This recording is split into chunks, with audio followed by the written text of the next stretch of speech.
दोस्तों स्टडी 91 के online platform में आप सभी का बहुत बहुत स्वागत है। दोस्तों आज आप सभी के समक्ष इंडियन ज्योग्राफी में अपने अगले लेक्चर को लेकर हाजिर हूँ। जी हाँ दोस्तों, आज हमारा 411 नंबर का लेक्चर है और अगर ध्यान से देखा जाए तो आज हमारा इंडियन ज्योग्राफी का ये 81 नंबर का लेक्चर है, 81वां लेक्चर है दोस्तों। अब तक 80 लेक्चर की क्लास आपको मिल चुकी है, ठीक है। और आज जो हमने टॉपिक चूज किया दोस्तों, ये टॉपिक पुराना वाला ही टॉपिक है। हम लोग सिंचाई के बारे में चर्चा कर रहे थे, तो आज हम सिंचाई के साधन और नहरों के बारे में दोस्तों चर्चा करेंगे, ठीक है। आज की क्लास अगर आप देखते हैं तो पूरे 12,330 सवाल आपके तैयार हो जाएंगे, ठीक है। सवाल देखिए किस तरह से होते हैं, ऐसे सवाल बहुत परीक्षा में पूछे जाते हैं। अगर आप पेपर देते होंगे तो आपको जानकारी होगा। सवाल कैसा आता है मैं एक बार बता दूं। जैसे परीक्षा में देता है कि बताइए भारत में नहरों द्वारा सिंचाई कितने प्रतिशत होती है, या फिर तालाब के द्वारा या फिर कुएं के द्वारा सिंचाई कितने प्रतिशत की जाती है, ठीक है। ये इस तरह के सवाल बनते हैं। या फिर जैसे नहरों से संबंधित सवाल हो गया कि बताइए गंगा नहर का निर्माण दोस्तों किसने कराया, या इंदिरा गांधी नहर परियोजना ये कब और किसने शुरू कराया। एक खातिमा शक्ति केंद्र है दोस्तों, ये किस नहर पर स्थापित किया गया है। क्षेत्रफल की दृष्टि से नहरों द्वारा कौन सा राज्य सबसे ज्यादा सिंचाई करता है, कौन सा राज्य नलकूप द्वारा ज्यादा सिंचाई करता है, प्रायद्वीपीय भारत में सिंचाई का प्रमुख साधन क्या है। इस तरह से तमाम सवाल आपसे आपकी परीक्षा में पूछे जाते हैं। इन्हीं सभी सवालों का जवाब आज हम भी अपनी क्लास में चर्चा करेंगे। बहुत डिटेल में बातचीत किया जाएगा, आपको बहुत आनंद आएगा और एक एक चीजों को पढ़ने और समझने में भी मदद मिलेगा। एक चीज का और ध्यान देंगे आप, स्टडी 91 ऑफिशियल हमारा एक नया एप्लीकेशन लॉन्च हुआ है। उस पर हमने बहुत सारे कोर्स बनाए हैं। हर कोर्स में आपके लिए डेमो क्लास दिया गया। डेमो मैं पहले नहीं देता था, बहुत कम जगह आपको डेमो मिलता होगा। डेमो से आपको ये पता चल जाता है कि क्वालिटी कैसी है क्लास की। पहले आप क्वालिटी देखिए, फिर आप जो है बैच ज्वाइन कीजिए। तो मेरा जो सुपर सेलिंग बैच है दोस्तों, वो है मॉडर्न हिस्ट्री का बैच। एक बार आप इसे पढ़कर देखिए, इसे ज्वाइन करके देखिए, बहुत अच्छी आपकी तैयारी होगी, ये मैं आश्वस्त करता हूं आपको, ठीक है। चलिए सीधे आते हैं अपने सवालों पर और पढ़ना शुरू करते हैं। तो पहला सवाल दोस्तों ये रहा आपकी स्क्रीन पर, ध्यान से पढ़िए क्या पूछा है। करा भारत के कुल सिंचित क्षेत्र का कितना प्रतिशत भाग, ठीक है, कितना प्रतिशत भाग नहरों द्वारा दोस्तों सिंचित किया जाता है, कितना प्रतिशत हिस्सा दोस्तों ये नहरों द्वारा सिंचाई होता है। मैं भारत के सेगमेंट में दोस्तों ये बात कर रहा हूं, ठीक है। मैं किसके सेगमेंट में बात कर रहा हूं, भारत, ठीक है। तो आपको बताना दोस्तों, यहां ध्यान दीजिएगा, भारत में बताना है और नहरों द्वारा सिंचाई, ठीक है। भारत में नहरों द्वारा सिंचाई, ठीक है, ये बताना दोस्तों। तो एक लाइन में आप याद रखिएगा, भारत में जो नहरों द्वारा सिंचाई होता है उसमें योगदान है नहरों का 26%। कितना दोस्तों, भारत में जितनी भी सिंचाई होती है उसका 26% एरिया दोस्तों, लगभग मतलब 26% एरिया नहीं, 26% हिस्सा। अब देखिए मैं ऐसे समझाऊं, देखिए सिंचाई तो जरूरी है भाई, भारत में खेती तो होती है ना, भारत एक कृषि प्रधान देश है। खेत हैं, खेत में फसल बोए जाते हैं, फसल को बोने के लिए सिंचाई करना पड़ेगा। सिंचाई के बहुत सारे साधन हैं, नहरों के माध्यम से सिंचाई कर सकते हैं, नलकूप से सिंचाई कर सकते हैं, कुएं से सिंचाई कर सकते हैं, वर्षा पर हमारी निर्भरता ज्यादा होती है। इस तरह से तमाम माध्यम है, ठीक है।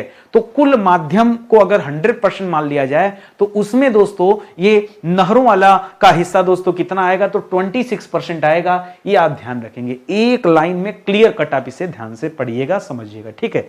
इसी तरह से देखिए अगला सवाल क्या दे रहा है, करा कि बताइए भारत में तालाबों द्वारा दोस्तों सिंचाई कितने प्रतिशत होता है, ठीक है। तो अभी आपने क्या पढ़ा दोस्तों, पहला पॉइंट पढ़ा नहरों द्वारा, ठीक है, नहरों द्वारा आपने पढ़ा कि 26% सिंचाई दोस्तों ये तो नहरों द्वारा होती है। अब दूसरा सवाल क्या दे दिया दोस्तों, तालाबों द्वारा, ठीक है, तालाबों द्वारा दोस्तों सिंचाई सबसे कम होती, केवल और केवल 6% दोस्तों ये तालाबों द्वारा सिंचाई होती है। ये एक आंकड़ा है, हो सकता है आपको विश्वास भी नहीं होगा, लेकिन यही सही जवाब है। अगर आप भारत में सर्वाधिक सिंचाई की बात करेंगे, ठीक है, भारत में सर्वाधिक सिंचाई कैसे होती है, अगर आप इस पे थोड़ा सा विचार करेंगे तो आपको हमेशा दो चीजें मिलेगा। सबसे ज्यादा सिंचाई होती है नलकूप से, उसके बाद दोस्तों कुएं से, ठीक है, कुआं से, ठीक है, इससे दोस्तों होती है। लेकिन तालाब बचे कहां है भाई, ठीक है, तालाब को तो लोगों ने कब्जा कर लिया, ठीक है। तो तालाब द्वारा दोस्तों सिंचाई बहुत कम होती है। क्यों भाई, इस तालाब में पानी भी तो इकट्ठा होना चाहिए, ठीक है, तो पानी रहता नहीं है, तो इस तरह की समस्याएं रहती है। तो केवल 6% का आंकड़ा है दोस्तों। ये थोड़ा सा आपको जो हैरान करने वाला भी आंकड़ा है, लेकिन अब क्या ही करेंगे, यही जो है सत्य है, ठीक है। आगे बढ़िए, अगले सवाल पर आइए। करा भारत में कुआं द्वारा कितने प्रतिशत सिंचाई होता है, ठीक है। फिर से एक बार रिपीट कीजिए, हम लोगों ने पीछे क्या पढ़ा दोस्तों, नहरों द्वारा सिंचाई कितना होता है दोस्तों, 26% होता है। फिर हम लोगों ने पढ़ा तालाबों द्वारा दोस्तों सिंचाई कितना होता है, तो हम लोगों ने पढ़ा केवल 6% होता है, ठीक है। और अब दोस्तों आपसे क्या पूछ रहा है, कुआं द्वारा, ठीक है। कुआं द्वारा दोस्तों सिंचाई जो है वो लगभग 18% सिंचाई होता है। कितना दोस्तों, लगभग 18% दोस्तों सिंचाई ये कुएं द्वारा होता है। इसे भी आप याद रखेंगे, ठीक है। एक चीज और आप यही तथ्य याद रखिएगा, ये तो हम भारत के सेगमेंट में पूछ रहे हैं। अगर उत्तर प्रदेश के सेगमेंट में बात किया जाए तो यहां जो आंकड़ा आप 26% पढ़ रहे हैं, उत्तर प्रदेश में भी आंकड़ा 25 से 26% ही है।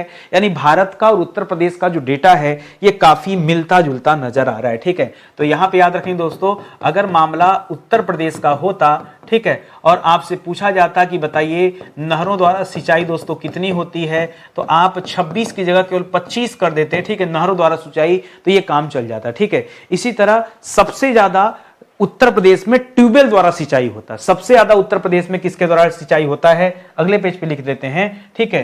तो यहां पे नोट कर लीजिएगा, उत्तर प्रदेश की अगर बात हो, ठीक है, उत्तर प्रदेश की अगर बात हो, ठीक है, तो मैंने क्या बताया, अगर आप नहरों की बात करेंगे, नहरों की बात करेंगे तो 25% याद रखेंगे। और अगर दोस्तों ट्यूबवेल की बात करेंगे, ठीक है, किसकी बात करेंगे, ट्यूबवेल की बात करेंगे, तो ट्यूबवेल द्वारा दोस्तों सिंचाई जो होती है ये 65% होती। कितना दोस्तों, सबसे ज्यादा, ठीक है। तो 65% तो बहुत ज्यादा हो गया। आपके गांव घर में दोस्तों इसी तरह के ट्यूबवेल लगे होंगे। तो उत्तर प्रदेश में जो सर्वाधिक सिंचाई होती है वो दोस्तों किससे होती है, ट्यूबवेल से होती है। जबकि हम लोगों ने पढ़ा है कि भारत में दोस्तों सर्वाधिक सिंचाई किससे होती है, भारत में हमने पढ़ा दोस्तों नलकूप और कुआं के बारे में पढ़ा। क्या पढ़ा, नलकूप पढ़ा था और कुआं पढ़ा था, ठीक है। तो ये तथ्य दोस्तों जो हम लोगों ने पीछे रीड किया वो था, ठीक है। अभी देखिए सवाल क्या पूछा है हमसे, सवाल कर रहा है कि क्षेत्रफल की दृष्टि से, ठीक है, क्या ध्यान देना है, यहां एरिया वाइज डेटा आपसे पूछ रहा है कि बताइए नहरों द्वारा सबसे ज्यादा सिंचाई किस राज्य में होता है। तो ऐसे कम से कम 2-3 राज्यों का नाम आपको याद रखना पड़ेगा। तो याद रखेगा उत्तर प्रदेश में सबसे ज्यादा सिंचाई नहरों द्वारा होता है। नंबर 1 पर उत्तर प्रदेश है, इसको ध्यान देंगे, ठीक है। आप यहां पे 1, 2, 3 करके लिख लीजिए। तो पहला आप याद रखेगा, सबसे ज्यादा सिंचाई ये किसके द्वारा होता है दोस्तों, उत्तर प्रदेश में सबसे ज्यादा नहर द्वारा सिंचाई होता है। दूसरे नंबर पे दोस्तों राजस्थान।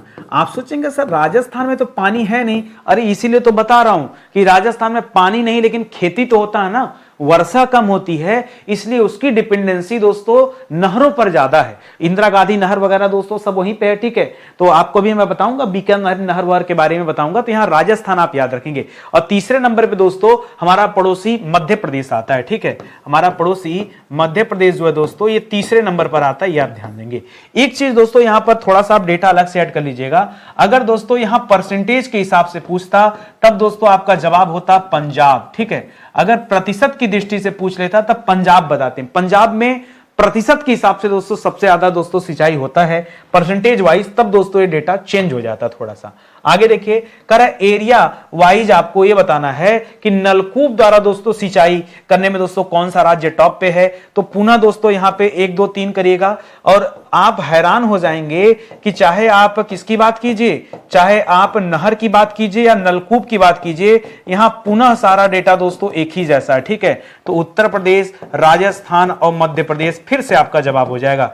नहरों के माध्यम से भी दोस्तों इन्हीं का नाम आता है और ऐसे पढ़ेंगे तो भी दोस्तों इन्हीं का नाम आता है। उत्तर प्रदेश, राजस्थान, मध्य प्रदेश इन्हीं का नाम आता है, ठीक है। अच्छा एक बात बताइए, अगर नहर की बात कर रहे थे तो उत्तर प्रदेश की सबसे बड़ी नहर कौन सी है, उत्तर प्रदेश की सबसे बड़ी नहर, तो याद रखेगा सबसे बड़ी नहर है शारदा नहर, ठीक है। सबसे बड़ी नहर कौन सी है, इसका नाम है शारदा नहर। क्या नाम है दोस्तों, शारदा नहर सबसे बड़ी है, ठीक है। और यहां नलकूप की बात हो रही, ठीक है, तो कोई बात नहीं। अगर कुएं की बात होती तो मैं बताता कि कुआं दोस्तों उत्तर प्रदेश में पहली बार कब खोदा गया था, ठीक है, ये 1930 के आसपास का है। आगे कह रहा है कि क्षेत्रफल की दृष्टि से वाटर टैंक द्वारा दोस्तों सिंचित राज्य दोस्तों कौन से हैं, जो वाटर टैंक से दोस्तों सिंचाई करते हैं। देखिए वाटर टैंक से क्यों सिंचाई करते हैं, यानी सिंपल सी बात है, उनके यहां कुआं नहीं होगा, उनके यहां नहर नहीं होगा। ऐसा कौन सा राज्य भाई जहां कुआं नहर नहीं है, वो दक्षिण भारतीय राज्य है, वहां चट्टान ज्यादा है। अब चट्टानों को काट करके नहर बनाओगे कैसे, और जब नहर नहीं बना पाओगे तो कुआं कहां खोद पाओगे, वहां समस्या होती है। इस वजह से दोस्तों जैसे तमिलनाडु वगैरह हो गया, वहां पर दोस्तों वाटर टैंक द्वारा दोस्तों सबसे ज्यादा सिंचाई होती है, जिसमें आप यहां पर पहले नंबर पे दोस्तों तमिलनाडु रख लीजिए, ठीक है। दूसरे नंबर पर दोस्तों साउथ के ही राज्य हैं, ठीक है। दूसरे नंबर पे आप आंध्रा वगैरह का नाम रख लीजिए, आंध्र प्रदेश वगैरह, ठीक है। यहां पर दोस्तों वाटर टैंक द्वारा दोस्तों सिंचाई होती है। तो इस तथ्य को आप दिमाग में रखेंगे, ध्यान में रखेंगे, ठीक है। आगे आ जाइए। करा भारत में सर्वाधिक सिंचित क्षेत्रफल वाले दोस्तों राज्य कौन से हैं? ठीक है, ये थोड़ा सा अलग सवाल दे दिया। करा भारत में सबसे ज्यादा सिंचित क्षेत्रफल वाले दोस्तों राज्य कौन से हैं? अब देखिए, जो राज्य जितना ज्यादा बड़ा होगा, जिस राज्य में जितना ज्यादा खेती होगा, वहां क्षेत्रफल के हिसाब से सिंचाई भी ज्यादा होगा। और इन सब मामले में दोस्तों पुनः आपका डेटा क्या आएगा? यही उत्तर प्रदेश दोस्तों पहले नंबर पे आ जाएगा, उत्तर प्रदेश। ठीक है, दूसरे नंबर पे दोस्तों मध्य प्रदेश कर लीजिएगा। ठीक है, नहीं राजस्थान ही करिए, राजस्थान ही करिए, राजस्थान का क्षेत्रफल है ज्यादा। तीसरे नंबर पे दोस्तों पुनः आप जो है यहाँ मध्य प्रदेश कर लीजिएगा। ये दोस्तों एक डेटा आता है। ठीक है, तो इसको आप अपने दिमाग में रखेंगे। शायद यहाँ पे डेटा चेंज है। ठीक है, राजस्थान में पहाड़ वाड़ ज्यादा है, इसलिए राजस्थान सॉरी वहां मध्य प्रदेश में, मध्य प्रदेश दोस्तों तीसरे नंबर पे आ जाता है। जनरली आप मध्य प्रदेश को, ठीक है, पीछे हमने क्या रखा था दोस्तों? नंबर हमने कुछ अलग रखा था क्या? एक मिनट, क्या रखा था यहाँ हमने? हाँ सही है, मध्य प्रदेश तीसरे पे, मध्य प्रदेश तीसरे पे, मध्य प्रदेश तीसरे पे। मुझे लगा कि मैं यहाँ कुछ गलत लिखा हूं। ठीक है, तो सबसे ज्यादा अगर क्षेत्रफल वाइज देखेंगे कि सिंचाई कहाँ ज्यादा होती, तो जहां जमीन ज्यादा, जिसका क्षेत्रफल ज्यादा, वहां पे सिंचाई भी ज्यादा होगी। तो इसमें कोई ऐसा कठिन बात नहीं लिखा हुआ है। ठीक है, आगे बढ़िए। करा प्रायद्वीपीय भारत में सिंचाई का प्रमुख साधन दोस्तों क्या है? प्रायद्वीपीय भारत। ठीक है, प्रायद्वीपीय भारत का तात्पर्य किससे दोस्तों? सीधा सीधा दक्षिण भारत के बारे में पूछ रहा है। ठीक है, सीधा सीधा आपसे दक्षिण भारत के बारे में पूछ रहा है। दक्षिण भारत में देखिए नहरों का निर्माण संभव नहीं है, कुएं बन नहीं सकते हैं। अब आप बताइए, जब नहर नहीं हो सकता, कुएं नहीं है, तो सिंचाई का साधन क्या होगा? यानी पक्का है कि ये तो नहीं होंगे, तो वाटर टैंक के माध्यम से दोस्तों सिंचाई होती है। ठीक है, किसके माध्यम से दोस्तों? Water tank. ठीक है, वाटर टैंक जगह जगह दोस्तों ये वाटर टैंक बने होते हैं, या फिर आप कह सकते हैं कि जगह जगह तालाब निर्मित हुए। वहां पे क्या है दोस्तों? जगह जगह वहां तालाब। ये तालाब भी दोस्तों एक तरह के वाटर टैंक ही तो है, तो इसको याद रखेंगे। और ऐसा क्यों कहा गया? क्योंकि वहां कुआं खोदना बहुत कठिन काम है, पथरीली मिट्टी है ना, इसलिए कुआं दोस्तों खोदने में बहुत दिक्कत होती है, और पानी का वाटर लेवल जो दोस्तों वो भी बहुत डाउन है। इस वजह से दोस्तों यही शॉर्टकट मिलता है। ठीक है, कर कुओं द्वारा सर्वाधिक सिंचाई ये कहां पर होती है? ठीक है, सबसे ज्यादा अगर हम ये देखें कि कुओं द्वारा दोस्तों सबसे ज्यादा सिंचाई किस राज्य में होती है, तो याद रखेगा दोस्तों ये होती है मध्य प्रदेश में। कहां पर दोस्तों? कुएं द्वारा सबसे ज्यादा सिंचाई मध्य प्रदेश में होता है। मध्य प्रदेश में दोस्तों एक जगह पड़ता है मंदसौर, ध्यान दीजिएगा, मंदसौर। मंदसौर में दोस्तों सबसे ज्यादा, पूरे भारत में सबसे ज्यादा कुआं दोस्तों कहां देखने को मिलता है? तो मंदसौर में मिलता है। इसको आप ध्यान में रखिएगा, ये भी बहुत कमाल का सवाल है, बहुत बेहतरीन सवाल है, परीक्षा में आ सकता है यहां से सवाल। ठीक है, कि सबसे ज्यादा कुआं कहां पर है और कुओं के माध्यम से सिंचाई सबसे ज्यादा होती कहां पर है, यह सवाल आपसे पूछा जा सकता है। करा क्षेत्रफल की दृष्टि से कूप सिंचित राज्य दोस्तों कौन कौन से? कूप सिंचित मतलब कुएं द्वारा सिंचाई। ठीक है, कुएं द्वारा सिंचाई। ठीक है, आपको ये बताना है कि कुएं द्वारा दोस्तों सिंचाई कहां कहां पे होता है। अभी तो दोस्तों आपको बताया कि सबसे ज्यादा कुएं द्वारा सिंचाई ये होता है दोस्तों मध्य प्रदेश में, मध्य प्रदेश का मंदसौर आपने देखा। ठीक है, और इसके अलावा पूछ दिया तो याद रखिएगा, इसके अलावा दोस्तों गुजरात राज्य, वहां भी खूब कुएं मिलते हैं, वहां कुएं को दोस्तों बावड़ी बोलते हैं, बावड़ी। ठीक है, तो आप याद रखेंगे। बाकी दोस्तों तीसरे नंबर पे राजस्थान याद रखेंगे, राजस्थान में भी दोस्तों खूब कुएं खुदे हुए हैं। ठीक है, तो राजस्थान में कुआं भी और नहर भी खूब है। ठीक है, तो इस तरह से आप दोनों मामले में से ध्यान में रखिएगा। अगला सवाल, करा दक्षिण भारत में सिंचाई व्यवस्था का अग्रदूत दोस्तों किसे कहा जाता है? ध्यान से पढ़िए, सिंचाई व्यवस्था का अग्रदूत दोस्तों किसे माना गया है, यह दोस्तों सवाल पूछ रहा है। तो एक व्यक्ति थे आर्थर कॉटन। क्या नाम दोस्तों? आर्थर कॉटन, नाम कभी सुना था आपने इनका?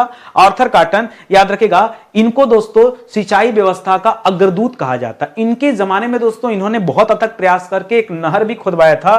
ठीक है, कुरनूल। ठीक है, कुरनूल कुडप्पा नहर। ठीक है, कौन सा दोस्तों? कुरनूल कुडप्पा नहर भी दोस्तों इन्हीं की प्रयास से दोस्तों ये बनकर तैयार हुआ था। तो ये सब याद रखेंगे। ठीक है, इन्होंने नहरों के लिए दोस्तों बहुत ज्यादा काम किया है, तो इसलिए इनका नाम आप याद रखेंगे। दक्षिण भारत में सिंचाई व्यवस्था का अग्रदूत इन्हें कहा जाता है, बहुत बड़े इंजीनियर थे, इसकी वजह से दोस्तों दक्षिण भारत में सिंचाई व्यवस्था ये रूप ले पाई है।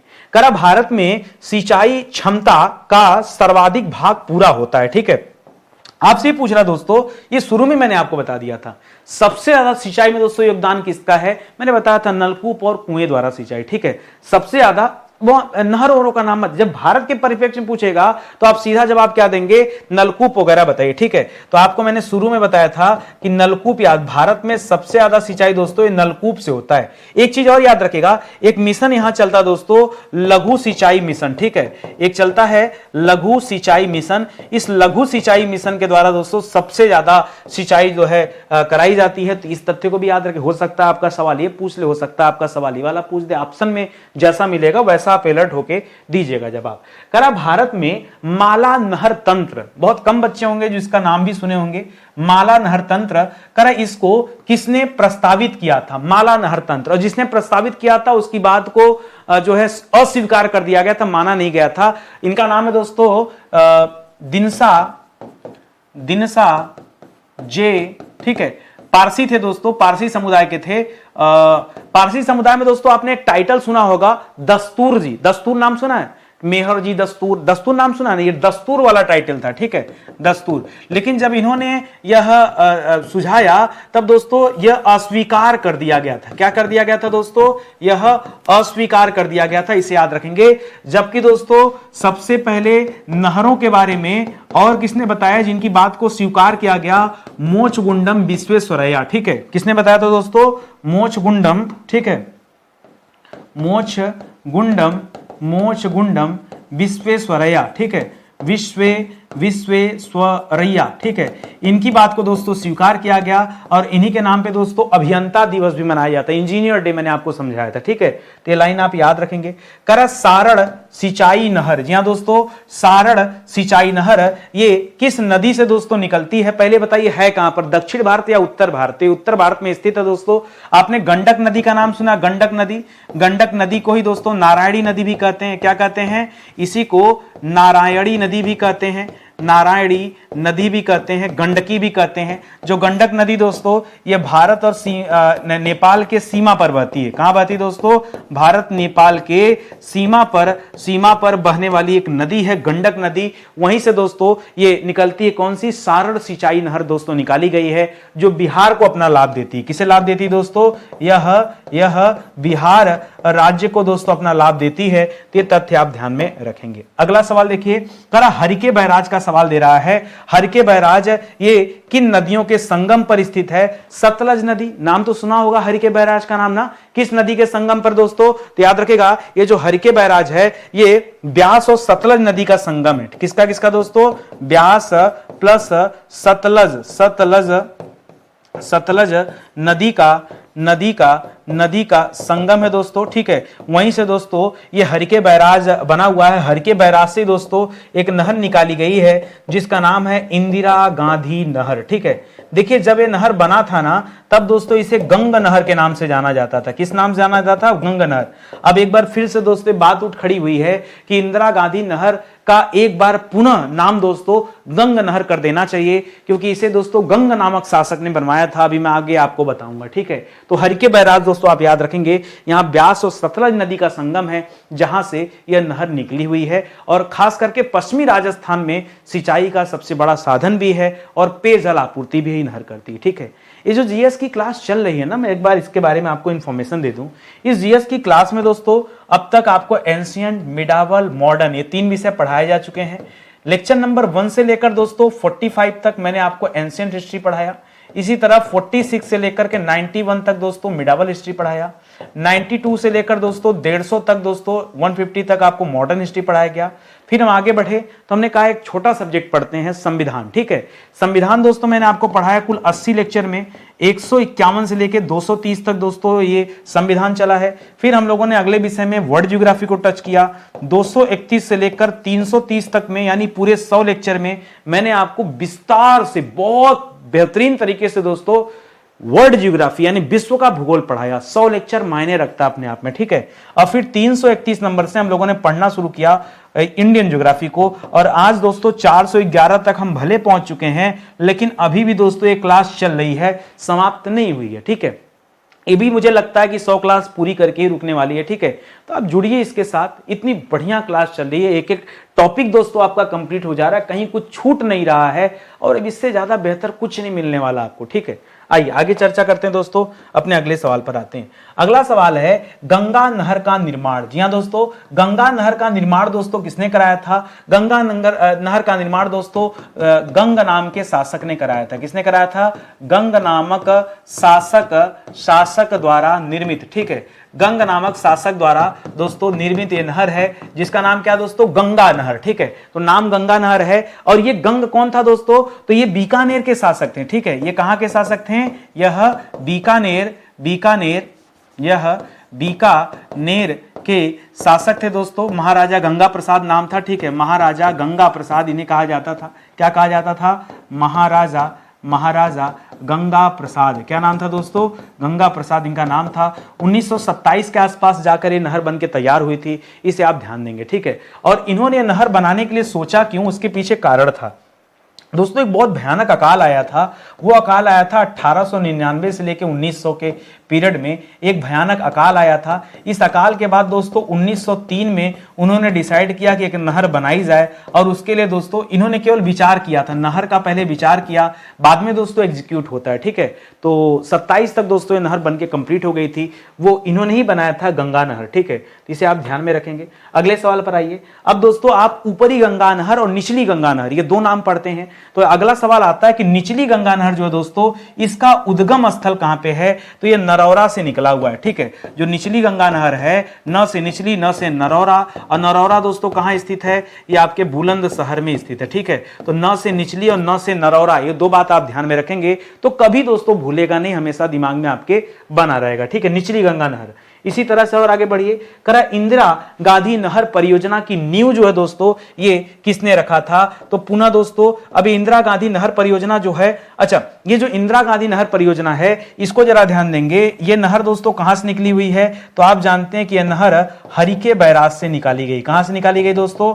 हरिके बैराज से निकाली गई है। हरिके बैराज में दोस्तों ब्यास और सतलज नदी का दोस्तों संगम है। ठीक है, ब्यास और सतलज नदी का दोस्तों संगम है, वहीं से यह नहर निकाली गई जो पश्चिमी राजस्थान तक आती है। और इसकी नींव दोस्तों किसने रखी थी, यह आपसे पूछा जा रहा है। तो इसकी नींव रखी थी गोविंद बल्लभ पंत ने। ठीक है, गोविंद बल्लभ पंत ने दोस्तों इसकी नींव रखी थी। हालांकि ये नहर पहले से भी काम करी थी, गंग वाली नहर जो दोस्तों इसी संबंधित है। ठीक है, और ये आजादी के बाद की बात है, 1958 में जाकर दोस्तों इसकी और जो है विधिवत तरीके से इसकी जो लंबाई चौड़ाई बढ़ा दी जाती है। तो ये आप तथ्य याद रखेंगे। ठीक है, करा बिहार के क्षेत्र में सिंचाई जो होती है दोस्तों, ये किस नहर से होती है? ठीक है, बिहार के क्षेत्र में। ठीक है, तो बिहार के क्षेत्र में दोस्तों सिंचाई है किस नहर? पीछे दोस्तों आपने एक सारण नहर के बारे में पढ़ा। किसके बारे में पढ़ा? सारण नहर के बारे में पढ़ा था, जो किस नदी से निकलती दोस्तों? जो गंडकी नदी से दोस्तों निकलती है। गंडकी को ही मैंने कहा, इसे नारायणी नदी के नाम से भी जानते हैं। ठीक है,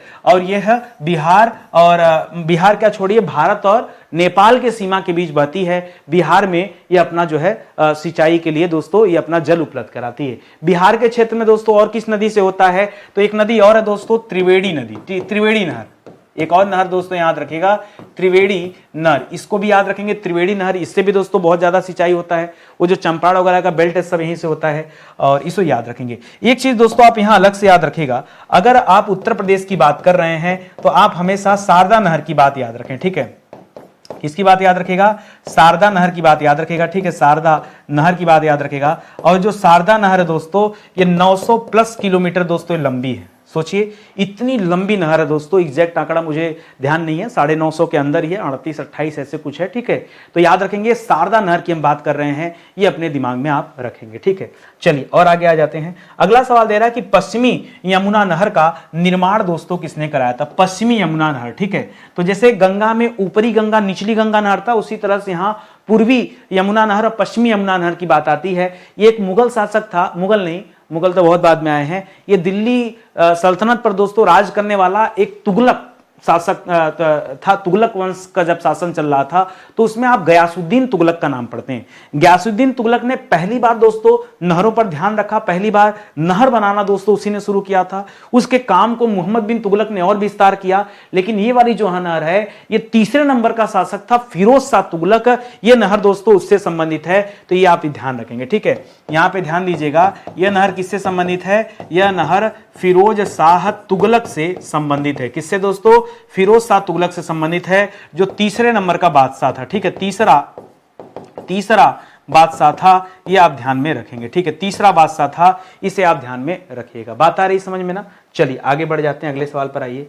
करा खातिमा शक्ति केंद्र, जी हाँ दोस्तों, खातिमा शक्ति केंद्र जो है दोस्तों, यह किस नहर पर दोस्तों स्थापित है? आपको ये बताना है कौन से नहर पर दोस्तों ये खातिमा, या मैं कहता हूं कि चलो नहर नहीं पता तो किस राज्य में स्थित है यही आप बता दो। तो याद रखेगा दोस्तों, ये जो खातिमा है ये शारदा नहर पर बना हुआ है। किस पर दोस्तों? शारदा नहर। और शारदा नहर अभी मैंने बताया कि 900 प्लस किलोमीटर, ये आप ध्यान में रखेंगे। एग्जैक्ट मुझे नहीं पता कि 28-38 क्या है, लेकिन खातिमा जो शक्ति केंद्र दोस्तों ये शारदा नहर पर ही स्थित है। किस जगह पे स्थित है दोस्तों? तो याद रखेगा ये उत्तराखंड में स्थित है। कहां पर? उत्तराखंड में।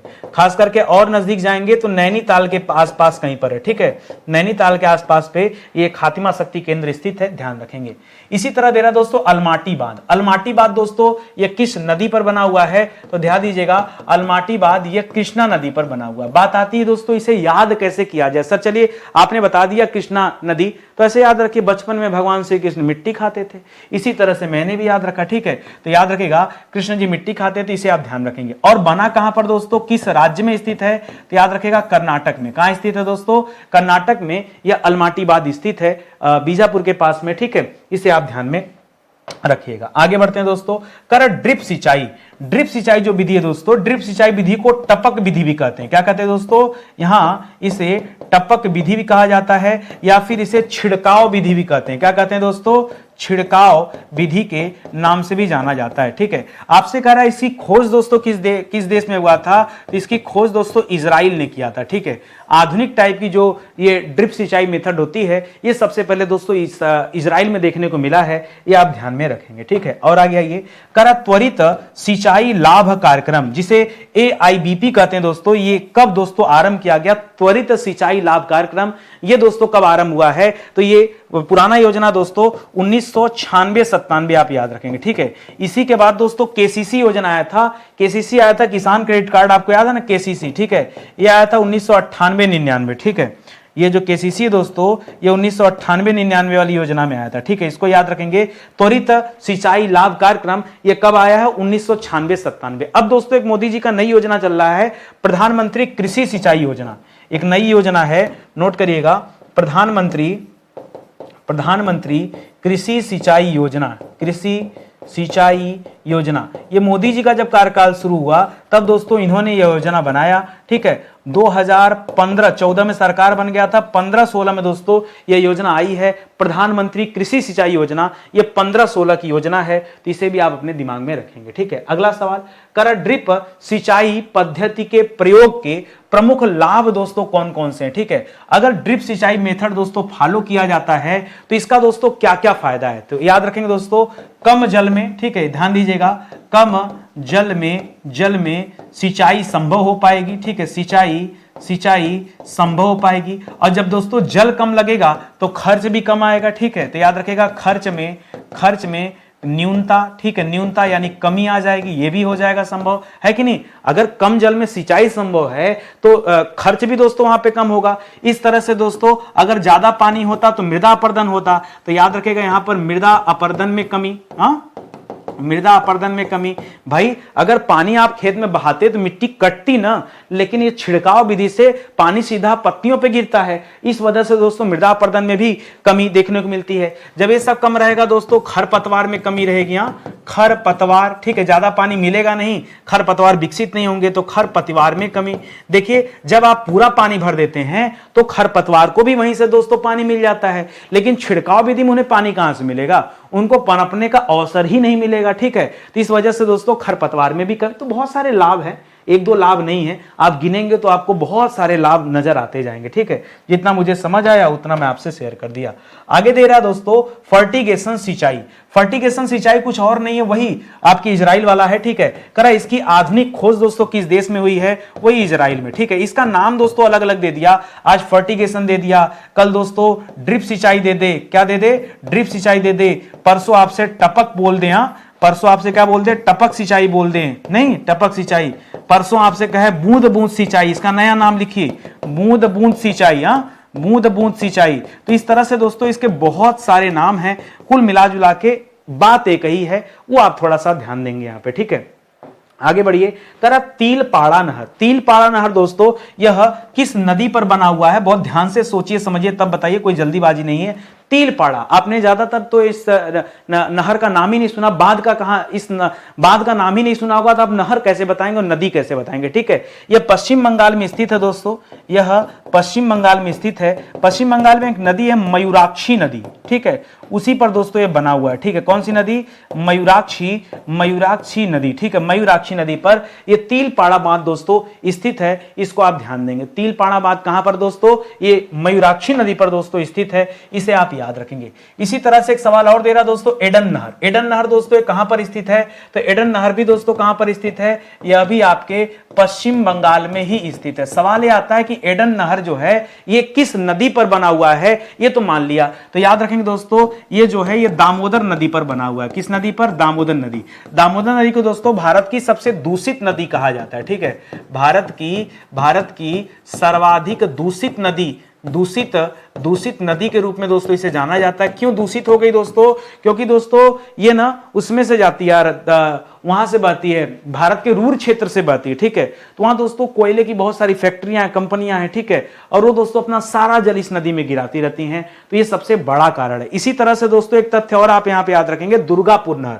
मान लीजिए कभी आपसे पूछ दे दुर्गापुर नहर दोस्तों कहां बना हुआ है, ठीक है, दुर्गापुर नहर, तो ये भी दोस्तों जो है नहर, नदी नहीं, दुर्गापुर नहर दोस्तों कहां पर बना हुआ है, तो ये भी पश्चिम बंगाल में ही है, और कहां पर दोस्तों, इसी दामोदर नदी पर बना हुआ है, नहर है, इसे ध्यान देंगे। इसी तरह से सवाल दे रहा है मिदनापुर नहर। ठीक है, मिदनापुर नहर दोस्तों ये किस नदी पे स्थित है, तो लोकेशन तो इसका भी दोस्तों पश्चिम बंगाल है, लेकिन नदी अलग हो जाएगा। ठीक है, ठीक है, तो याद रखेगा यह पश्चिम बंगाल में स्थित है, और वहां पर एक और नदी दोस्तों कांगस्वाती, क्या नाम दोस्तों, कांगशवाती। ठीक है, कांगशवाती नदी नाम आपने हो सकता न सुना हो, यहीं पर दोस्तों इसी नदी पर इसी नदी से मिदनापुर दोस्तों नहर निकाली गई है, इस तथ्य को भी ध्यान में रखेंगे। अगला सवाल है बीकानेर नहर। ठीक है, मैंने आपसे पहले भी बताया था दोस्तों, बीकानेर के महाराजा कौन थे, गंगा प्रसाद। ठीक है,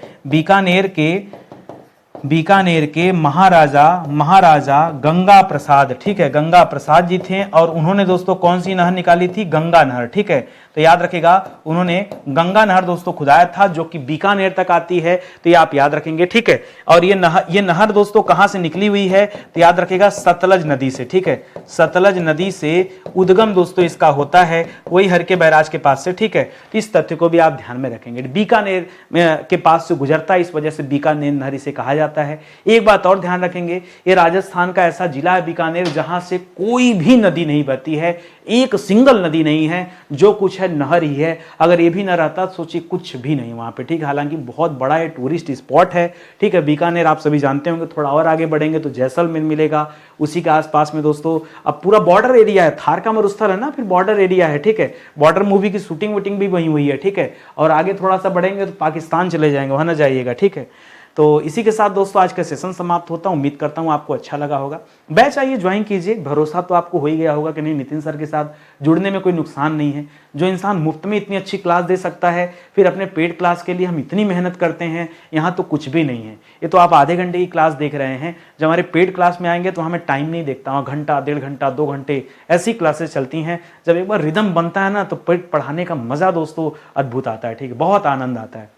तो चलिए आज का सेशन यहीं समाप्त होता है। आप मौका दीजिए, जुड़िए हमारे साथ, बस यही कहना चाहूँगा आपसे। ठीक है, बहुत बहुत धन्यवाद आप सभी का। तब तक के लिए जय हिंद, जय Bharat. Thank you so much.